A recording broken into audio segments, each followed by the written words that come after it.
Shalom saudaraku yang dikasihi oleh Tuhan. Senang rasanya kita boleh berjumpa kembali pada hari ini di dalam mendengar renungan firman Tuhan. Saya menyapa seluruh saudara-saudaraku yang dengan setia boleh mengikuti renungan ini. Kita boleh masuk di dalam hadirat Tuhan, merasakan jamahan Tuhan, dan kita percaya bahwa anugerahnya dilimpahkan dalam hidup kita. Nah saudaraku, mari kita persiapkan hati kita untuk lebih lagi di dalam mendengar firman Tuhan. Kita percaya setiap kita boleh lebih memiliki sikap dan respon yang benar untuk dapat mendengar firman Tuhan. Roh Kudus yang mengajar, yang memberikan kita pengertian, dan juga memberikan kita kemampuan untuk dapat melakukannya. Nah saudaraku, mari kita satukan hati dan kita berdoa.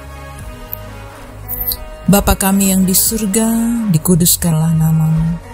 Datanglah kerajaan-Mu dan jadilah kehendak-Mu dalam hidup kami seperti di surga. Kami bersyukur ya Bapa, kalau hari ini Tuhan masih memberikan kami kesempatan untuk dapat mengaplikasikan firman-Mu di dalam hidup kami. Kami mau hidup seturut dengan kehendak-Mu. Urapi kami, kuduskan kami. Engkau bawa kami semakin mengerti tentang kebenaran firman-Mu dan menjadi pelaku-pelaku. Terima kasih Bapa yang baik. Kami serahkan hidup kami sepenuhnya hanya untuk Tuhan. Ambil alih kehidupan kami. Berkata-katalah bagi setiap kami. Kami bersyukur buat firman-Mu yang kami dengar. Hanya di dalam nama Tuhan Yesus kami berdoa. Amin.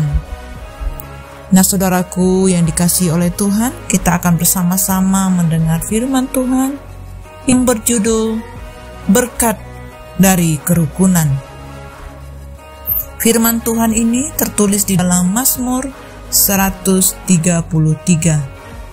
Saya akan membacakan firman Tuhan ini bagi kita semua. Persaudaraan yang rukun. Nyanyian ziarah Daud. Sungguh alangkah baiknya dan indahnya apabila saudara-saudara diam bersama dengan rukun. Seperti minyak yang baik di atas kepala, meleleh ke janggut, yang meleleh ke janggut Harun dan ke leher jubahnya. Seperti embun gunung Hermon yang turun ke atas, ke gunung-gunung Sion. Sebab kesanalah Tuhan memerintahkan berkat, kehidupan untuk selama-lamanya. Amin. Nah saudaraku yang dikasihi oleh Tuhan, Mazmur 133 ini menyatakan, sungguh alangkah baiknya dan indahnya apabila saudara-saudara diam bersama dengan rukun. Banyak hal yang tidak lagi indah di dalam rumah tangga atau gereja saat tidak adanya kerukunan. Dan yang ada hanyalah percekcokan ataupun tidak ada tegur sapa di antara anggota keluarga. Kondisi yang demikian di mana tidak ada kerukunan, maka hal ini akan membawa ke tidak harmonisan di tengah-tengah keluarga. Saudaraku, kesatuan ataupun kerukunan ini digambarkan oleh pemazmur dengan dua metafora. Yang pertama, seperti minyak di kepala Harun. Di dalam Mazmur ini dikatakan seperti minyak yang baik di atas kepala Harun, meleleh ke janggut, yang meleleh ke janggut Harun dan ke leher jubahnya. Saudaraku, minyak ini adalah minyak urapan untuk mengurapi Harun.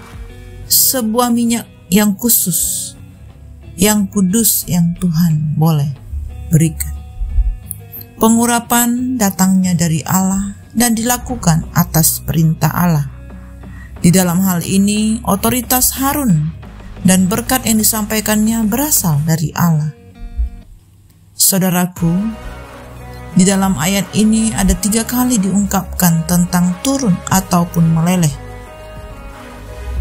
Minyak yang turun ke janggut Harun diulangi meleleh ke janggut Harun, dan terakhir meleleh ke leher jubahnya. Di dalam bahasa Ibrani dikatakan sebanyak 3 kali, dan diterjemahkan minyak itu mengalir ke kepala, ke janggut, mengalir turun ke janggut, dan ke leher jubah. Hal ini menekankan bahwa berkat pengurapan Harun berasal dari dirinya, tetapi berasal dari Allah.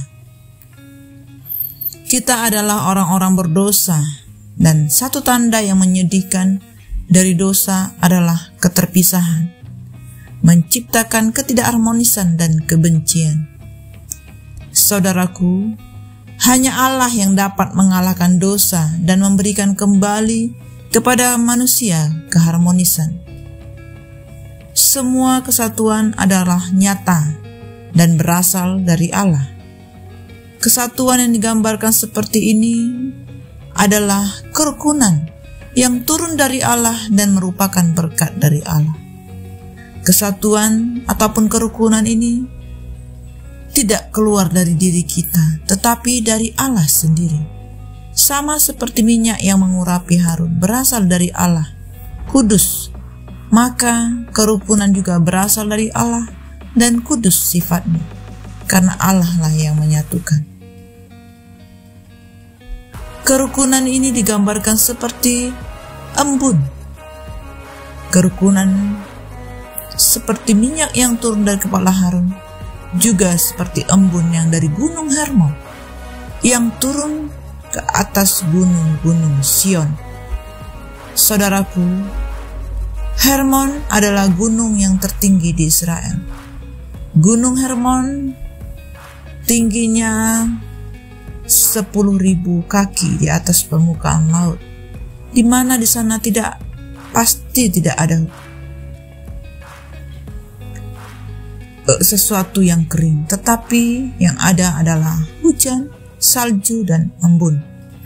Gunung Hermon ini beberapa ratus mil di sebelah utara dari Yerusalem.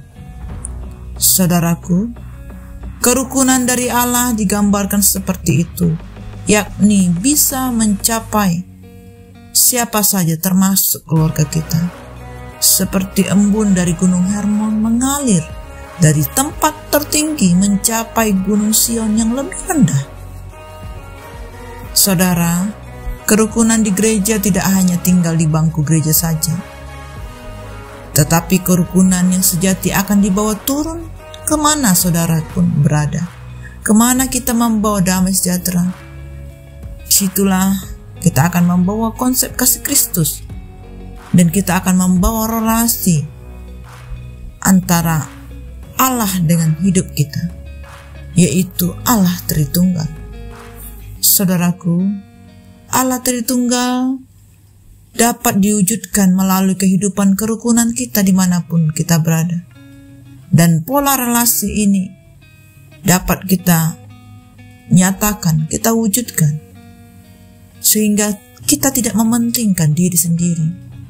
Masing-masing pribadi tidak memuliakan diri sendiri, sama seperti pribadi Tritunggal yang memuliakan pribadi yang lain. Anak tidak memuliakan dirinya, melainkan memuliakan Bapa. Roh Kudus tidak menceritakan mengenai dirinya sendiri, melainkan menceritakan tentang Kristus. Dan Bapa memuliakan Kristus, seperti Kristus memuliakan Bapa.